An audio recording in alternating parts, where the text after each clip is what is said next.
Hi hi hi എല്ലാവർക്കും നമസ്കാരം. ഇന്ന് ഞാൻ നിങ്ങൾക്ക് ഒരു വേറെ ലെവൽ സിനിമയാണ് കൊണ്ടുവന്നിട്ടുള്ളത്. ഈ ജാതി പടം എന്തായാലും മുമ്പ് കണ്ടിട്ടുണ്ടാവില്ല. മുട്ടിഞ്ഞ സസ്പെൻസും വെച്ചാണ് ഈ സിനിമ നടക്കുന്നത്. ഈ സിനിമയുടെ പേര് 2018 റിലീസായ ലൈഫ് ചേഞ്ചർ. പിന്നെ ഈ സിനിമയുടെ വൺ ലൈൻ ഞാൻ പറയുന്നില്ല. അപ്പോൾ നമുക്ക് പടത്തിലേക്ക് പോകാം. ചാനൽ ഇതുവരെയും സബ്സ്ക്രൈബ് ചെയ്യാത്തവർ സബ്സ്ക്രൈബ് ചെയ്തോളും. കൂടെ ആ ബെല്ലൈക്കണും ഒന്ന് അമർത്തിക്കോളും. പടത്തിന്റെ ഓപ്പണിംഗ് സീനിൽ രണ്ട് പെണ്ണുങ്ങൾ ഒരു ബെഡിൽ കിടക്കുന്നതാണ് കാണിക്കുന്നത്. പക്ഷേ അതിൽ ഒരു പെണ്ണിന്റെ ശരീരം അഴുകിയ നിലയിലാണ് ഉള്ളത്. അവിടെ നിന്ന് കട്ട് ചെയ്താൽ ആ നോർമലായ പെണ്ണ് ബാത്ത് ടബിൽ ആ ശവശരീരം അറുക്കുന്നതാണ് കാണിക്കുന്നത്. കുറച്ചു നേരം കഴിഞ്ഞ് ആ അറുത്ത ശവശരീരം പുറത്തിട്ട് കത്തിക്കും. എന്നിട്ട് കത്തിക്കരിഞ്ഞ ആ എല്ലുകൾ എടുത്ത് അവിടെ ഒരു ഷെഡുണ്ട്, അതിൽ ഒരു കുഴിയിൽ കൊണ്ട് ഇടും. ഇതാണ് നമ്മുടെ ഹീറോ. നല്ലോണം കേട്ടോ, ഇതാണ് നമ്മുടെ ഹീറോ. മനസ്സിലായില്ലല്ലേ? കുറച്ചു നേരത്തിൽ എല്ലാം ക്ലിയർ ആവും. ഇപ്പൊ ഒരു ശവത്തിനെ കാണിച്ചില്ലേ, അത് വേറെ ആരുമല്ല, നമ്മുടെ ഹീറോ തന്നെയാണ്. ഇപ്പോഴും പിടികിട്ടിയില്ലല്ലേ? ശരിയാക്കാം. നമ്മുടെ ഹീറോയുടെ പേര് ഡ്രേക്ക്. ഡ്രേക്കിന് രൂപം മാറാനുള്ള കഴിവുണ്ട്. അവൻ ഒരാളെ പ്രത്യേക രീതിയിൽ തൊട്ടുകഴിഞ്ഞാൽ ഡ്രേക്കിന് അയാളുടെ രൂപം കിട്ടും. പക്ഷെ മറ്റേയാളുടെ ശരീരം അഴുകിപ്പോവും. ഇപ്പോ ഇതുപോലെയാണ് ഡ്രേക്ക് ആ പെണ്ണിന്റെ രൂപത്തിലായത്. അവളുടെ പേര് എമിലി. ഇപ്പൊ ഡ്രേക്ക് ഒരു റെസ്റ്റോറന്റിൽ ഇരുന്ന് എമിലിയുടെ ഫോൺ എടുത്ത്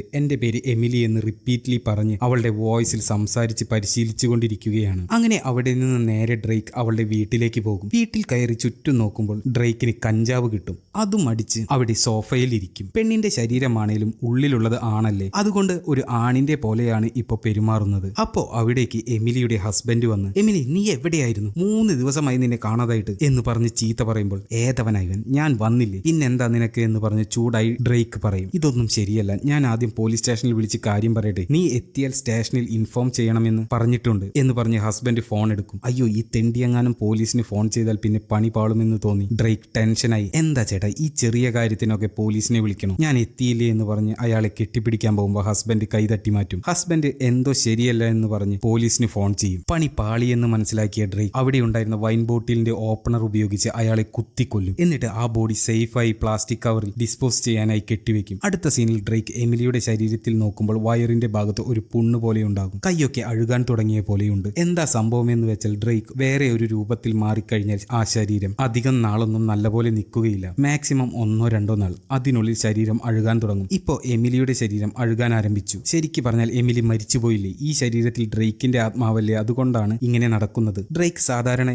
സാധാരണ ഇങ്ങനെ ശരീരം അഴുകാൻ തുടങ്ങുമ്പോൾ എന്തെങ്കിലും ആന്റിബയോട്ടിക്സോ ഡ്രഗ്സോ എന്തെങ്കിലും എടുത്ത് കഴിക്കും. അപ്പോൾ കുറച്ച് നേരത്തേക്ക് ശരീരം അഴുകുന്നത് നിൽക്കും. പക്ഷേ ഇപ്പൊ ശരീരം അഴുകാൻ തുടങ്ങി. എന്താ ചെയ്യേണ്ടതെന്ന് അറിയാതെ ഫ്രിഡ്ജിൽ മരുന്നുണ്ടോ എന്ന് നോക്കും. ഒന്നുമില്ല. എന്താ ചെയ്യുക, ഇത് അഴുകാൻ തുടങ്ങിയല്ലോ എന്ന് പറഞ്ഞിരിക്കുമ്പോൾ പുറത്ത് ആരോ കോളിംഗ് ബെല്ലടിക്കും. ഡ്രേക്ക് പോയി ഡോർ ഓപ്പൺ ചെയ്ത് നോക്കുമ്പോൾ അത് പോലീസുകാരനാണ്. കുറച്ച് നേരം മുന്നേ എമിലിയുടെ ഹസ്ബൻഡ് പോലീസിനെ വിളിച്ചിട്ടുണ്ടായിരുന്നില്ലേ, ആ പോലീസ് അന്വേഷിക്കാൻ അവിടെ എത്തിയതാണ്. ഇപ്പൊ പോലീസ്, ഹായ് മാഡം, എന്റെ പേര് റോസ്, നിങ്ങൾ എപ്പോഴാണ് എത്തിയത് എന്നൊക്കെ ചോദിക്കും. ഡ്രേക്ക് അവന്റെ കൈ മറയ്ക്കാൻ തുടങ്ങും. കൈ അഴുകിയത് പോലീസ് കാണാണ്ടിരിക്കാൻ വേണ്ടിയാണ് അങ്ങനെ ചെയ്യുന്നത്. അപ്പൊ റോസ്, ഞാൻ ഉള്ളിൽ കയറിക്കോട്ടെ എന്ന് ചോദിക്കും. എമിലിയും ആ കേറിക്കോ എന്ന് പറഞ്ഞ് അയാളെ ഉള്ളിൽ കയറ്റും. എമിലിയുടെ മനസ്സിൽ മുയൽ തന്നെത്താനെ കെണിയിൽ വീഴാനുള്ള പരിപാടിയാണ് എന്നാണ്. അയാൾക്ക് കോഫിയൊക്കെ ഇട്ടുകൊടുത്ത് ഡ്രേക്ക് അയാളുടെ എടുത്തിരുന്ന് അയാളെ നൈസായി ട്യൂൺ ചെയ്യാൻ നോക്കും. അയാളുടെ കയ്യിൽ ഡ്രേക്ക് കയറി പിടിക്കും. അപ്പോൾ ആ പോലീസുകാരൻ അടിച്ചു മോനെ ലോട്ടറി എന്ന രീതിയിലാവും. പക്ഷെ ഡ്രേക്ക് അയാളുടെ 2 കൈയും പിടിച്ച് ഹോൾഡ് ചെയ്യുമ്പോൾ ആ പോലീസുകാരൻ ഷോക്ക് അടിച്ച പോലെ വിറയ്ക്കാൻ തുടങ്ങും. അങ്ങനെ പോലീസുകാരന്റെ മുഖം മൊത്തത്തിൽ അഴുകാൻ തുടങ്ങും. ഇപ്പോൾ ആ പോലീസുകാരൻ അവിടെ നിൽക്കുന്നുണ്ടാകും. ശരിക്കും അത് ഡ്രേക്കാണ്. ഡ്രേക്ക് ഇപ്പോൾ റോസിന്റെ രൂപം എടുത്തിരിക്കുകയാണ്. റോസിന്റെ ഒറിജിനൽ ശരീരം ഇപ്പോൾ അഴുകി മരവിച്ചിരിക്കുന്നതാണ് കാണിക്കുന്നത്. ഇപ്പോൾ ഡ്രേക്ക് ഒരു ചുറ്റികയെടുത്ത് ആ പോലീസുകാരന്റെ ശരീരം അടിച്ചൊടിച്ച്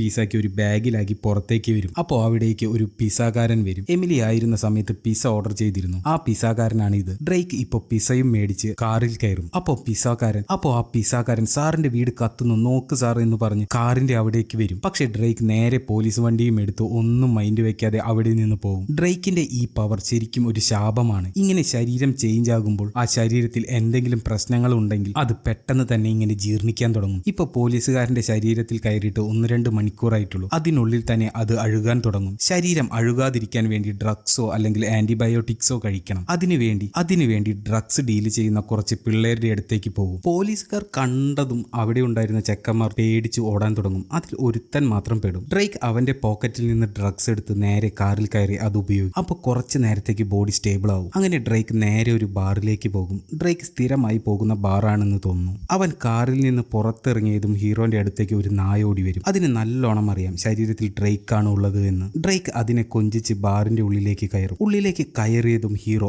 ആരെയോ തേടാൻ തുടങ്ങും. അങ്ങനെ തേടി തേടി തിരയുന്ന ആളെ കാണിക്കും. ഇതാണ് പടത്തിലെ ഹീറോയിൻ, പേര് ജൂലി. ജൂലിനെ സൈറ്റ് അടിക്കാൻ വേണ്ടിയാണ് ഹീറോ സ്ഥിരം ഇവിടേക്ക് വരുന്നത്. ഡ്രേക്ക് ജൂലിയുടെ അടുത്ത് പോയി ആദ്യമായി കാണുന്ന പോലെ അവളുടെ അടുത്ത് സംസാരിക്കാൻ തുടങ്ങും. ഹായ് മാഡം, ഒറ്റയ്ക്കാണോ വന്നത്? ഞാൻ നിങ്ങൾക്ക് ഡ്രിങ്ക്സ് എന്തെങ്കിലും ഓർഡർ ചെയ്യട്ടെ എന്ന് പറഞ്ഞ് ബാർ അറ്റൻഡറുടെ അടുത്ത് ജൂലി സ്ഥിരം അടിക്കുന്ന ഒരു കോക്ടെയിൽ ഓർഡർ ചെയ്യുമ്പോൾ ജൂലി സർപ്രൈസ് ആയി ഞാൻ സ്ഥിരം അടിക്കുന്ന സാധനം എങ്ങനെ നിങ്ങൾക്കറിയാമെന്ന് ചോദിക്കുമ്പോൾ അത് ഞാൻ പോലീസുകാരനല്ലേ അതുകൊണ്ടാണ് എന്ന് പറയും. അതോടെ ജൂലി ഫ്ലാറ്റ് ആവും. ഇതുപോലെ ആദ്യമായിട്ടൊന്നുമല്ല ഹീറോ ജൂലിയുടെ അടുത്ത് സംസാരിക്കുന്നത്. പല രൂപത്തിലും ഭാവത്തിലും മുമ്പ് സംസാരിച്ചിട്ടുണ്ട്. അങ്ങനെ രണ്ടുപേരും ഒന്നിച്ച് പുറത്തേക്ക് വരും. അപ്പോൾ പെട്ടെന്ന് ഹീറോ വയറ് പിടിച്ച് കരയാൻ തുടങ്ങും. എന്താന്ന് നോക്കുമ്പോൾ ആ ശരീരത്തിന്റെ ഉള്ളിൽ അവന് ഹർട്ട് ചെയ്യുന്നുണ്ടാവും. ജൂലി വന്ന് എന്താ പറ്റിയേ, വാ വേഗം ഹോസ്പിറ്റലിൽ പോവാമെന്ന് പറയും. നീ ആദ്യം ഇവിടെ നിന്ന് പോ എന്ന് പറഞ്ഞ് അവളുടെ അടുത്ത് ചൂടാവും. ജൂലി അവൻ പറഞ്ഞത് കേട്ട് അവിടെ നിന്ന് പോവും. അതിനുശേഷം റോഡിൽ ഒന്നിനും വയ്യാതെ അങ്ങോട്ടും ഇങ്ങോട്ടും നടന്നുകൊണ്ടിരിക്കും ഹീറോ. എന്ത് ചെയ്തായാലും ഹീറോനെ ഇപ്പൊ രൂപം മാറിയേ പറ്റുകയുള്ളൂ. ചുറ്റും നോക്കും, അവിടെയൊന്നും ആരുമില്ല. അപ്പോൾ അവിടെ കാറിനുള്ളിൽ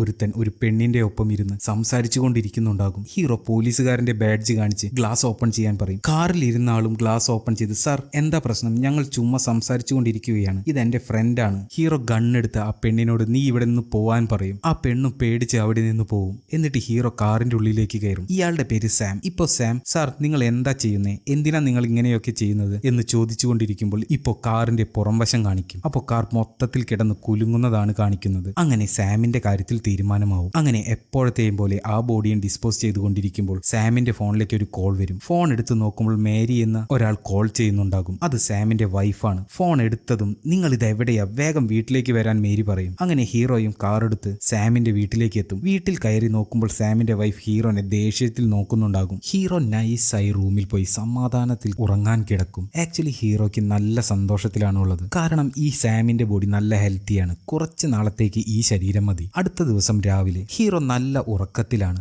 അപ്പോൾ അവിടേക്ക് സാമിന്റെ മകൾ വന്ന് അച്ഛ അച്ഛ എനിക്ക് എന്ന് പറഞ്ഞ് നിൽക്കുന്നുണ്ടാകും. അപ്പോൾ ഹീറോ ഉറക്കത്തിൽ ചീത്ത പറഞ്ഞ് അവളെ ഓടിപ്പിക്കും. ആ കുട്ടിയും അച്ഛൻ എന്നെ ചീത്ത പറഞ്ഞു എന്ന് പറഞ്ഞ് മേരിയുടെ അടുത്തേക്ക് ഓടിപ്പോവും. അപ്പോഴാണ് ഹീറോയ്ക്ക് ബോധം വരുന്നത്. അയ്യോ ഞാനിപ്പോ സാമിന്റെ വീട്ടിലല്ലേ എന്ന് പറഞ്ഞ് എണീറ്റ് ഡ്രസ്സൊക്കെ ചെയ്ത് റൂമിൽ നിന്ന് പുറത്തേക്ക് വരും. അപ്പോൾ കുട്ടികൾ ബ്രേക്ക്ഫാസ്റ്റ് കഴിച്ചുകൊണ്ടിരിക്കുന്നുണ്ടാകും. അപ്പോൾ മേരി പറയും ഒരു തവണ പോലും നിങ്ങൾ കുട്ടികളുടെ ഒപ്പം ബ്രേക്ക്ഫാസ്റ്റ് മിസ് ചെയ്തിട്ടില്ല എന്ന് പറയും. ഇല്ല എനിക്ക് വിശക്കുന്നില്ല എന്ന് പറഞ്ഞ് പുറത്തേക്ക് പോകും. എന്നിട്ട് നേരെ സാമിന്റെ ഡെന്റൽ ക്ലിനിക്കിലേക്കാണ് പോകുന്നത്. സാം ഒരു ഡെന്റിസ്റ്റ് ആണ്. ക്ലിനിക്കിൽ എത്തുമ്പോൾ റിസപ്ഷനിൽ ഒരു പെണ്ണ് നിൽക്കുന്നുണ്ടാകും. ഈ പെണ്ണിന്റെ ഒപ്പമാണ് ഇന്നലെ രാത്രി സാം കാറിൽ ഉണ്ടായിരുന്നത്. ഇപ്പോ ആ പെണ്ണ് കാറിൽ വെച്ച് സംസാരിച്ചത് ഡ്രേക്കിന് ചെറുതായി ഓർമ്മയിൽ വരും. അതായത് ഒരു ശരീരത്തിൽ കയറുമ്പോൾ അവരുടെ ചില ഓർമ്മകൾ ഡ്രേക്കിന് കിട്ടും. ഓഹോ സാം ഇവളെ ഫ്ലർട്ട് ചെയ്യുന്നുണ്ട് എന്ന് അവന് മനസ്സിലാവും. അപ്പോ ആ പെണ്ണ് പറയും സാർ ഇന്ന് ഒരുപാട് പേഷ്യൻസ് ഉണ്ട് എന്ന് പറയുമ്പോൾ അതൊക്കെ ഞാൻ നോക്കിക്കോളാം എന്ന് പറയും. അതൊക്കെ ഞാൻ നോക്കിക്കോളാം മോളെ എന്ന് ഹീറോ പറയും. ഹീറോയ്ക്കാണെങ്കിൽ നല്ല എക്സ്പീരിയൻസ് ഉണ്ടല്ലോ, ഇതുപോലെ എത്ര പേരുടെ ശരീരത്തിൽ പോയിട്ടുണ്ട്. ഹീറോ നല്ല ഹാപ്പിയാണ്. നല്ല ഹെൽത്തിയായുള്ള ശരീരമല്ലേ കിട്ടിയിട്ടുള്ളത്. അങ്ങനെ ഹീറോ നേരെ റെസ്റ്റോറൻറ്റിലൊക്കെ പോയി നല്ലോണം ഭക്ഷണം കഴിക്കും. എന്നിട്ട് തിയേറ്ററിൽ പോയി പടം കാണും. നന്നായി എൻജോയ് ചെയ്യും ഹീറോ. അങ്ങനെ കറങ്ങിക്കൊണ്ടിരിക്കുമ്പോഴാണ് റോഡിൽ നമ്മുടെ ഹീറോയിനെ കാണുന്നത്. ജൂലി ഒരു ക്യാബിൽ പോകുന്നത് കണ്ട് ഹീറോയും വേറെ ക്യാബിൽ കയറി വേഗം ആ ക്യാബിനെ ഫോളോ ചെയ്യാൻ പറയും. അപ്പോൾ ആ ഡ്രൈവർ പെണ്ണ് പറയും പെണ്ണുങ്ങളെ ഒന്നും എനിക്ക് ഫോളോ ചെയ്യാൻ പറ്റില്ല എന്ന് പറയും. ഹീറോയും വേറെ വഴിയില്ലാതെ ദേഷ്യത്തിൽ ഇറങ്ങും. അടുത്ത സീനിൽ ഹീറോ വീട്ടിലിരിക്കുമ്പോൾ സാമിന്റെ ഫാമിലി ഫോട്ടോ കാണും. അത് കണ്ട് ഹീറോയ്ക്ക് അവന്റെ ഫാമിലിയെ പറ്റി ഓർമ്മ വരും. അത് മാത്രമല്ല ഹീറോയ്ക്ക് കുറെ ഇമോഷൻസും കാര്യങ്ങളും ഉണ്ട്. ഇങ്ങനെ ശരീരങ്ങൾ മാറിക്കൊണ്ടിരിക്കുകയല്ലേ, അതുകൊണ്ട് തന്നെ മൈൻഡ് എപ്പോഴും സ്റ്റേബിൾ ആയിട്ടല്ല എപ്പോഴും ഉണ്ടാവുക. ഇപ്പോൾ എല്ലാവരും ഡിന്നർ കഴിച്ചുകൊണ്ടിരിക്കുമ്പോൾ സാമിന്റെ കുട്ടി ഇങ്ങനെ ഓരോന്ന് പിറുപിറുത്തുകൊണ്ടിരിക്കുന്നുണ്ടാകും. അത് കേട്ട് ഹീറോയ്ക്ക് ദേഷ്യം വരും. ഹീറോ അടുത്തിരിക്കുന്ന ആ കുട്ടിയെ നോക്കി നേരെ ടേബിളിൽ ഇരിക്കുന്ന കത്തി നോക്കും. അതിനെ അങ്ങ് കുത്തി കൊന്നാലോ എന്ന് വരെ അവന് തോന്നും. അപ്പോൾ പെട്ടെന്ന് ഹീറോയ്ക്ക് സ്വബോധത്തിൽ വന്ന് ഇത് ശരിയാവില്ല എന്ന് പറഞ്ഞ് അവിടെ നിന്ന് എണീറ്റ് നേരെ ആ പബ്ബിലേക്ക് വരും. ഹീറോയിനെ കാണാൻ വേണ്ടിയാണ് അങ്ങോട്ട് വന്നത്. ഹീറോ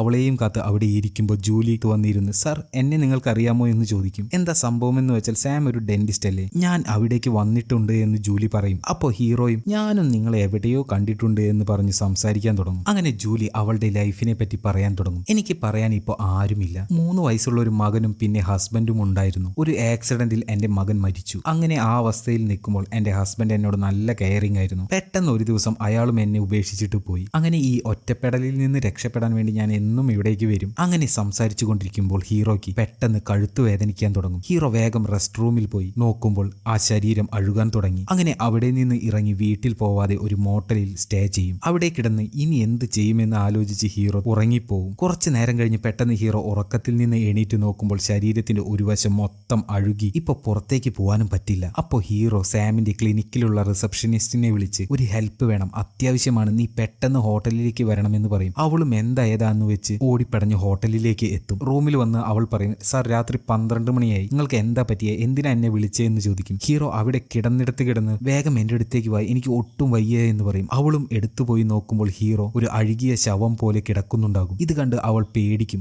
അടുത്ത സീനിൽ അവൾ അവിടെ ബെഡിൽ ഇരിക്കുന്നുണ്ടാകും. അവളുടെ പിറകിൽ ആ ശവം കിടക്കുന്നുണ്ടാകും. അതിനർത്ഥം ഹീറോ ഇപ്പോൾ അവളുടെ ശരീരത്തിൽ കയറി. ഇപ്പോൾ അവളുടെ ബോയ്ഫ്രണ്ട് അവളെ ഫോണിൽ വിളിച്ചുകൊണ്ടിരിക്കുന്നുണ്ടാകും. അവളും കോള് കട്ട് ചെയ്ത് ഡെഡ് ബോഡി എടുത്തുപോയി കത്തിച്ച് ബാക്കിയുള്ള വേസ്റ്റ് എടുത്തുള്ള ഷെഡിലെ കുഴിയിൽ കൊണ്ടിട്ടുകൊണ്ടിരിക്കുമ്പോൾ ഹീറോ പ്രതീക്ഷിക്കാതെ ഒരു ട്വിസ്റ്റ് ഉണ്ടാകും. ഹീറോന്റെ വിചാരം അവിടെ ആരുമില്ല എന്നായിരുന്നു. അപ്പോൾ അവിടെ ആരവിടെ എന്നൊരു ശബ്ദം കേൾക്കും. ഹീറോ പേടിച്ച് ഓടിപ്പോയി കാറിൽ കയറി രക്ഷപ്പെടാൻ നോക്കുമ്പോൾ ഒരു ലേഡി ഹീറോ രക്ഷപ്പെട്ടു പോണത് കാണും. അടുത്ത സീനിൽ ഹീറോ നല്ല ഡ്രസ്സൊക്കെ ഇട്ട് ഹീറോ നേരെ ആ ബാറിലേക്ക് പോകും. ബാറിൽ പോയി നേരെ ഹീറോയിന്റെ അടുത്ത് പോയിരിക്കും. എന്നിട്ട് ഹീറോയിന്റെ അടുത്ത് സംസാരിക്കാൻ തുടങ്ങും. അങ്ങനെ രണ്ടാളും അവരുടെ കാര്യങ്ങളെല്ലാം അങ്ങോട്ടും ഇങ്ങോട്ടും പറഞ്ഞുകൊണ്ടിരിക്കും. അപ്പോൾ ഹീറോ ആ ബാറിനെ പറ്റി സംസാരിക്കാൻ തുടങ്ങും. 1970 മുതൽ ഈ ബാർ നല്ല ഫേമസ് ആയിരുന്നു. അപ്പോൾ ഹീറോയിൻ, എന്ത് 1970? നിന്നെ കണ്ട ആകെ 10-20 വയസ്സ് തോന്നുള്ളൂല്ലോ, നിനക്കെങ്ങനെ 70s കാര്യങ്ങളൊക്കെ അറിയാം? അതൊന്നുമല്ല, എനിക്കങ്ങനെ ഓരോന്നിന്റെ ഹിസ്റ്ററിയെ കുറിച്ചൊക്കെ അറിയാൻ ഇഷ്ടമാണ്, അതുകൊണ്ട് അറിയാമെന്ന് പറയും. അപ്പോൾ ഒരുത്തൻ ഇവരുടെ ഇടയിൽ വരും, വന്ന് നേരെ നമ്മുടെ ഹീറോയിന്റെ അടുത്ത് സംസാരിക്കാൻ തുടങ്ങും. അപ്പോൾ ഒരുത്തൻ ഇവരുടെ ഇടയിൽ വരും, വന്ന് നേരെ നമ്മുടെ ഹീറോയിന്റെ അടുത്ത് സംസാരിക്കാൻ തുടങ്ങും. അപ്പോൾ ഹീറോയിൻ, ശരി നിന്റെ ആള് വന്നല്ലോ, ഞാൻ പോവാന്ന് പറഞ്ഞ് അവൾ പോകും. ഹീറോയാണെങ്കിൽ ജോലി പോയ ദേഷ്യത്തിലാവും ഇരിക്കുന്നുണ്ടാവുക. ആ ചെക്കനാണെങ്കിൽ നല്ലോണം വെറുപ്പിക്കുന്നുണ്ട്. അപ്പോൾ ഹീറോ നോക്കുമ്പോൾ ഹീറോയിൻ ഒരു താടിയും മുടിയൊക്കെ നീട്ടി വളർത്തിയ ഒരാളുടെ അടുത്ത് പോയി ഇരുന്ന് സംസാരിക്കുന്നുണ്ടാകും. ഇത് കണ്ട് ഹീറോയ്ക്ക് സഹിക്കില്ല. അപ്പോൾ ആ ബാറിലെ ടിവിയിൽ ന്യൂസ് പോകുന്നുണ്ടാകും. ആ ന്യൂസിൽ ഒരുപാട് കൊലകൾ നടന്നിട്ടുണ്ട്. ഒരിടത്തിൽ ഒരു സ്ത്രീ കില്ലറിനെ നേരിട്ട് കണ്ടിട്ടുമുണ്ട്. അത് മാത്രമല്ല ആ സ്ഥലത്ത് നിന്ന് ഒരുപാട് മനുഷ്യരുടെ എല്ലുകളും കിട്ടിയിട്ടുണ്ട്. പിന്നെ ഈ കൊലയാളി ഒരു സ്ത്രീയാണ് എന്ന് പറഞ്ഞ് ആ ലേഡി കണ്ട ആളുടെ സ്കെച്ചും കൊടുത്തിട്ടുണ്ട്. അത് കാണാനാണെങ്കിൽ ഹീറോ ഇപ്പോൾ ഉള്ള പെണ്ണിന്റെ സ്കെച്ചും. ഇത് കണ്ട് പണി പാളിയെന്ന് മനസ്സിലാക്കിയ ഹീറോ ആ ഫ്ലർട്ട് ചെയ്യുന്നവന്റെ അടുത്ത്, നിനക്ക് വീടുണ്ടോ, എന്നെ അങ്ങോട്ട് കൊണ്ടുപോവുമെന്ന് ആ മണ്ടൻ അതിനെന്താണെന്നും പറഞ്ഞ് രണ്ടാളും അവന്റെ വീട്ടിലേക്കും പോകും. വീട്ടിലെത്തി ഉടനെ ഹീറോ അവന്റെ മണ്ടക്കിട്ട് ഒരു കുപ്പി കൊണ്ടടിക്കും. അതോടെ അവൻ പേടിച്ച് പുറത്തേക്ക് ഓടും. ഹീറോ അവനെ ആ കോറിഡോറിൽ വെച്ച് തന്നെ കത്തി കൊണ്ട് കുത്തി അവനെ കൊല്ലും. എന്നിട്ട് ഉള്ളിൽ കയറി വേഗം ഡ്രസ്സൊക്കെ എല്ലാം മാറിയിട്ട് വേഗം പുറത്തേക്ക് വരും. അപ്പോൾ അവിടേക്ക് ഒരു അമ്മൂമ്മ വരും. ഹീറോനെ കണ്ട് ആ അമ്മൂമ്മ, മോളെ അങ്ങോട്ട് പോവണ്ട, അവിടെ ഒരു മർഡർ നടന്നിട്ടുണ്ട്, മോൾ ഇപ്പൊ അങ്ങോട്ട് പോവണ്ട, ഞാൻ പോലീസിനെ വിളിച്ചിട്ടുണ്ട് എന്ന് പറയും. ഹീറോയും ആ കൊല ചെയ്തത് തന്നെ ഞാനാ തള്ളയെന്ന് മനസ്സിൽ വിചാരിച്ച് ഒരു മൈൻഡും വെക്കാതെ അവിടെ നിന്ന് പോകും. അപ്പോൾ പുറത്ത് പോലീസ് ഉണ്ടാവും. ഒരു സംശയവും ഇല്ലാത്ത രീതിയിൽ അവരുടെ മുന്നിൽ കൂടി നടക്കുമ്പോൾ ആ പോലീസുകാരൻ നിൽക്കാൻ പറയും. ഇത് കേട്ടതും ഹീറോ 100-110 ഓടും. അങ്ങനെ ഒരു വിധത്തിൽ പോലീസിന്റെ അടുത്ത് നിന്ന് രക്ഷപ്പെട്ടു ഒരു ഷെഡ് പോലുള്ള സ്ഥലത്ത് വന്നിരിക്കും. ഹീറോ ശരിക്കും പേടിച്ചിട്ടുണ്ട്. എന്ത് ജീവിതമാണ്,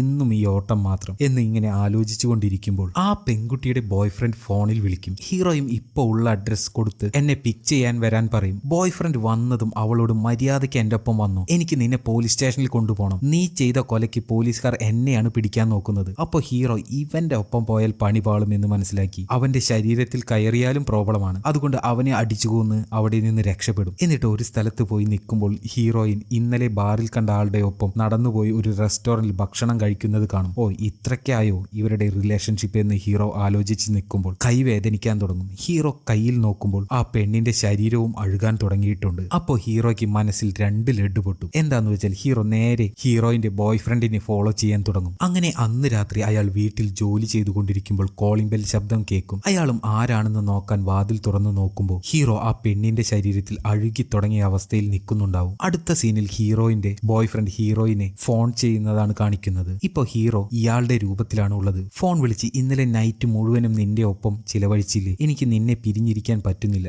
എനിക്ക് നിന്നെ ഇഷ്ടമാണെന്ന് തോന്നുന്നു, എന്റെ വീട്ടിലേക്ക് വരാൻ പറ്റുമോ എന്ന് ചോദിക്കും. ജൂലിക്ക് ഫാമിലി ഒന്നുമില്ല, അവൾ ആകെ ഒറ്റപ്പെടലിലാണ്, അതുകൊണ്ട് തന്നെ ഇയാളുടെ കമ്പനി അവൾ എൻജോയ് ചെയ്യുന്നുമുണ്ട്. അങ്ങനെ രണ്ടാളും ഒന്നാവാൻ തീരുമാനിക്കും. അങ്ങനെ എല്ലാ രീതിയിലുള്ള തമാശകളും അവർ നടത്തും. എന്തായാലും ഹീറോയ്ക്ക് ഒരു ടെൻഷനുണ്ട്. അധികം നാൾ ഈ ശരീരത്തിൽ ഹീറോയ്ക്ക് താങ്ങാൻ പറ്റുകയില്ല. അങ്ങനെ ഹീറോ എത്ര നാൾ ശരീരത്തിൽ താങ്ങാൻ പറ്റുമോ അത്രയും നാൾ ഈ ശരീരത്തിൽ തന്നെ കൂടണമെന്ന് തീരുമാനിച്ച് എന്നും ആന്റിബയോട്ടിക്സ് കഴിക്കാൻ തുടങ്ങും. അങ്ങനെ ഹീറോന്റെ ഒപ്പമുള്ള ജീവിതം ഹീറോയിൻ നല്ല രീതിയിൽ തന്നെ എൻജോയ് ചെയ്യുന്നുണ്ട്. രണ്ടാളും സിനിമയ്ക്ക് പോകും, ഒന്നിച്ച് പാചകം ചെയ്യും, രണ്ടാളും നല്ല സന്തോഷത്തിലാണുള്ളത്. അങ്ങനെ ഒരു ദിവസം ഹീറോയിൻ TV കൊണ്ടുകൊണ്ടിരിക്കുമ്പോൾ ജൂലി ബാറിൽ വെച്ച് കണ്ട പെണ്ണ് കൊല ചെയ്യപ്പെട്ടു എന്ന ന്യൂസ് കാണും. ഹീറോയിനും ഇത് കണ്ട് ടെൻഷൻ ആയിരിക്കുമ്പോൾ ഹീറോ എടുത്തു വന്ന് എന്തിനാ ഇതൊക്കെ കാണുന്നേ, അത് കുറച്ച് നാൾ മുന്നേ ഞങ്ങൾ ബാറിൽ വെച്ച് പരിചയപ്പെട്ടതാണ്, എനിക്ക് ചുറ്റും എന്താ നടക്കുന്നത്, ഇതിനു മുമ്പും ഞാൻ പരിചയപ്പെട്ട ചിലർ ഇതുപോലെ കൊല ചെയ്യപ്പെട്ടിട്ടുണ്ട് എന്ന് പറയും. നോക്ക്, ഞാനില്ലേ നിന്റെ ഒപ്പം, വാ നമുക്ക് പുറത്തു പോവാമെന്ന് പറഞ്ഞ് ഹീറോ വിഷയം മാറ്റും. ഹീറോ പോയി റെഡി ആയിക്കൊണ്ടിരിക്കുമ്പോൾ കയ്യിൽ പാച്ച് കാണും, കഴുത്തെല്ലാം അഴുകാൻ തുടങ്ങിയിട്ടുണ്ട്. ഒരുപാട് നാളായി മരുന്ന് കഴിച്ച് ഹോൾഡ് ചെയ്യുന്നത് കൊണ്ട് തന്നെ ഹീറോ വൊമിറ്റ് ചെയ്യാനും തുടങ്ങും.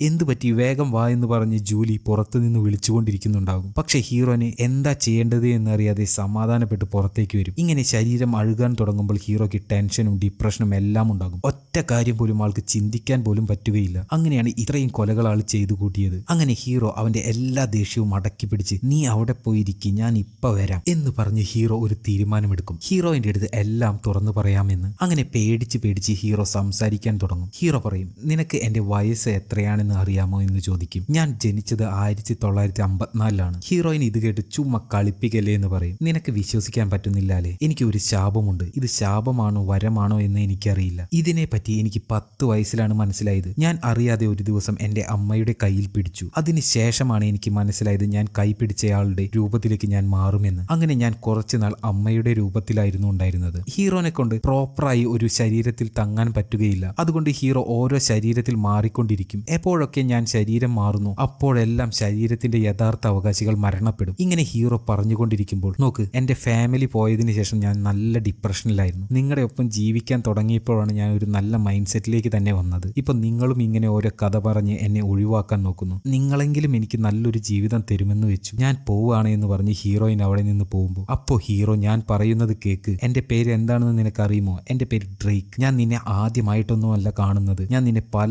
തവണ കണ്ടിട്ടുണ്ട്, പല തവണ നമ്മൾ സംസാരിച്ചിട്ടുണ്ട്. എല്ലാം പല രൂപത്തിലും വേഷത്തിലുമായിരുന്നു. അങ്ങനെ പറഞ്ഞു ഹീറോ ഒരു ട്വിസ്റ്റ് അടിക്കും മക്കളെ. ഹീറോയിൻ അവളുടെ കഥ പറഞ്ഞപ്പോൾ അവളുടെ കുട്ടി മരിച്ചതിന് ശേഷം അവളുടെ ഹസ്ബൻഡ് പിന്നെ അവളോട് സംസാരിക്കുകയോ മര്യാദയ്ക്ക് ഇടപഴകുകയോ ഒന്നും ചെയ്തിട്ടില്ല. പക്ഷെ പെട്ടെന്ന് ഒരു ദിവസം തൊട്ട് ഭയങ്കരമായി അവളെ അയാൾ സ്നേഹിക്കാൻ തുടങ്ങും. അങ്ങനെ ഒരു ദിവസം ഹീറോയിന്റെ ഹസ്ബൻഡ് കാണാതാവും. ഇതൊക്കെ ഒപ്പിച്ചത് ഹീറോയാണ്. അവളുടെ ഒപ്പം ജീവിക്കാൻ വേണ്ടിയാണ് അവളുടെ ഹസ്ബൻഡിനെയും കൊന്നിട്ട് അയാളുടെ ശരീരത്തിൽ കയറി അവളുടെ ഒപ്പം ജീവിച്ചത്. അങ്ങനെ ആ ശരീരം അഴുകാൻ തുടങ്ങിയതും ഹീറോ ആ ശരീരം ഉപേക്ഷിച്ച് അവിടെ നിന്ന് കടന്നു കളയും. ഇതാണ് നടന്നത്. ഇതൊക്കെ കേട്ട് ഹീറോയിന് നല്ല ദേഷ്യം വരും. അവൾ ഇതൊന്നും മുഴുവനായി വിശ്വസിക്കില്ല. എന്നാലും ഇതൊക്കെ സത്യമാകുമോ എന്ന് അവൾക്കൊരു ചിന്തയുമുണ്ട്. ദേഷ്യം വന്ന അവൾ അവിടെ ഇരിക്കുന്ന ഒരു ടേസർ എടുത്ത് ഹീറോയിന്റെ മേത്ത് ഷോക്കടിപ്പിക്കും. ഹീറോ താഴെ വീണ് വേദന പുളയും. ഹീറോയിനാണെങ്കിൽ ദേഷ്യത്തിൽ നല്ല ഇടിയും ചവിട്ടും ഒക്കെ കൊടുക്കും. ചാവട പട്ടി എന്ന് പറഞ്ഞ് വീണ്ടും അടിക്കാൻ തുടങ്ങും. ഹീറോ അറിയാതെ അവളുടെ 2 കൈയും പിടിക്കും. അടിക്കാതിരിക്കാൻ വേണ്ടിയാണ് ഹീറോ അവളുടെ കൈ പിടിച്ചത്. പക്ഷെ അങ്ങനെ ചെയ്താൽ എന്താ ഉണ്ടാവുക എന്ന് നമുക്കറിയാം. അങ്ങനെ ഹീറോയിനും മരിച്ചു പോകും. അവളുടെ ശരീരത്തിൽ ഇപ്പോൾ ഹീറോയാണുള്ളത്.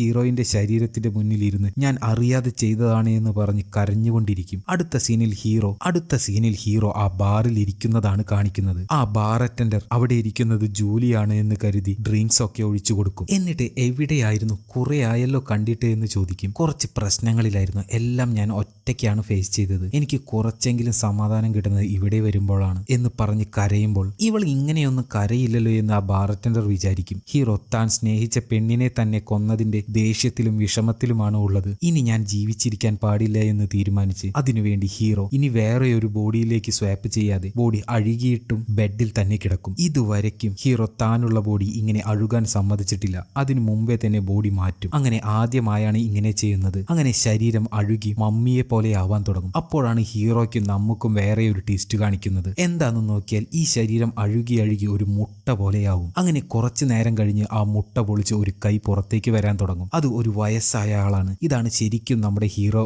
ഡ്രേക്ക്. ഇതാണ് ഡ്രേക്കിന്റെ ശരിക്കുള്ള രൂപം. ഡ്രേക്ക് ചെറുപ്പത്തിൽ തന്നെ തന്റെ രൂപം അഴുകാൻ തുടങ്ങുമ്പോൾ തന്നെ താൻ മരിച്ചു പോകുമെന്ന് കരുതി ഇങ്ങനെ ഇത്രയും പേരെ കൊന്ന് ശരീരം മാറ്റിക്കൊണ്ടിരുന്നത്. ഇപ്പോഴാണ് അവന് മനസ്സിലായത് ഒന്നും ചെയ്യാതിരുന്നാൽ കൂടി തന്റെ ശരീരം വീണ്ടും വന്നുകൊണ്ടിരിക്കുമെന്ന്. ഈ ശരീരം നശിക്കില്ല. ഇതാണ് ഡ്രേക്കിന്റെ യഥാർത്ഥ രൂപം. അതിനുശേഷം താൻ ചെയ്ത പാപങ്ങൾ ഓർത്ത് കുറ്റബോധം പേറിയ അങ്ങനെ നടന്ന് കുറ്റബോധത്തിൽ തന്റെ ജീവിതം തള്ളി നീക്കും. ഇതോടെ ഈ സിനിമ അവസാനിക്കും. കഥ ഇഷ്ടപ്പെട്ടാൽ ചാനൽ സബ്സ്ക്രൈബ് ചെയ്ത് വീഡിയോയ്ക്ക് ഒരു ലൈക്കും കൊടുത്തോളൂ. വേറെ ഒരു നല്ല കഥയുമായി ഞാൻ വരാം. Okay, bye, see U.